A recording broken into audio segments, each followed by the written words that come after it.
Okay, so I want to do something a little bit different as far as the tutorial videos go, and instead kind of share some stuff that is more general advice, stuff that, might be helpful to you if you're a beginner, more intermediate, just things that I've learned, through my years of doing capoeira. Now, keep in mind, I'm not an expert, right? I know a decent amount of stuff because I've been doing it for, a pretty long time at this point, but by no means is this advice perfect. It varies from person to person. You might get something out of this and you might not. But I think it would be useful for you guys to just hear some general tips and stuff as far as kind of like ways you can improve your capoeira skills. So one thing that really helps me was doing the ginga properly. So what I mean by this is you don't want to cross your legs. That's the biggest mistake that I made when I was actually doing the ginga for the first time, right? So the reason you don't want to cross your legs is because you lose your balance, right? Everybody has a different style of ginga, and that's okay. I think that's one of the great things about capoeira, but practice your ginga. Make sure that you have a decent stance, Make sure that your arms are moving. You want it to look fluid. You want your arms to be moving around. There's also other ways you can do the ginga.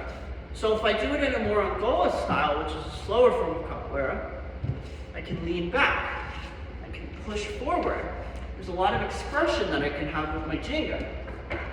But the thing is, you want to have a decently wide base, and you want to make sure that your arms are in front of your face at all times, just in case somebody's going to knock you on the head, right?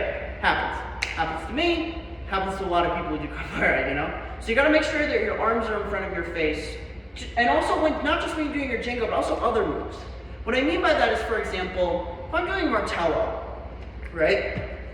I keep my hand in front of my face.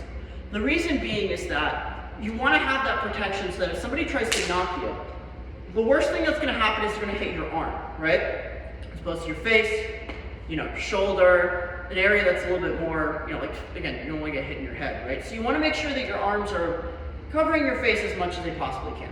It's not going to be a perfect science, obviously, but that's just something to keep in mind, right?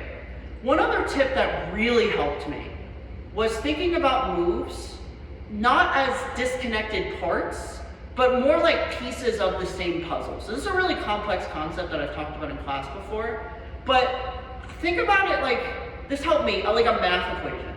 That might sound weird, but for example, the sequence I just showed in the other video, where I go here to here.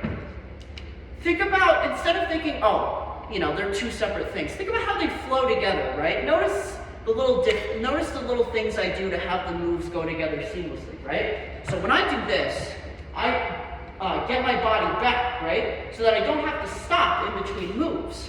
When I think about it like a math equation, I think about it as this goes into this, which equals this. So for example, if I'm doing gashada and I land back here, I have different options, right? I can go into armada. If I do gashada, I can go into mumpaza. You can go into a lot of things from each move. So again, I like to think about it like, if I do this, what can follow? That helped me a lot when I was kind of struggling to kind of get the hang of other things. One other tip that really helped me is when you're practicing your kicks, don't be afraid to fall. So I've fallen many times. I have fallen, doing this one. I've fallen doing martello before, I've fallen a bajillion times. That's how you're going to get better. Falling means that you're kind of pushing yourself above your boundary, usually, And it's good to fall. Everybody falls. Everybody has it happen. Don't feel embarrassed about it. I used to feel embarrassed about it, and that was one of the reasons why I feel like I didn't get a lot better. The moment I started realizing that I want to push myself to not fall, right? If I have that, I will remember it, and we'll do it again. Just be careful. Please don't knock your head on the floor, obviously. But it's just something to keep in mind that helped me personally.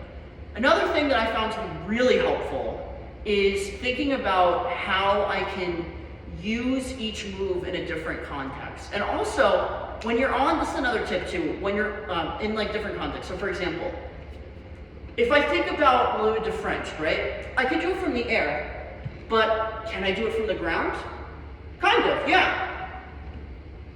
It's not exactly it, but there are different moves and different styles of move that you can also do in the ground. Don't feel like you have to stay up here all the time. A lot of times the best capoeira games can be on the ground, where you're keeping low, you're doing moves together. There's different sequences you can do. So don't just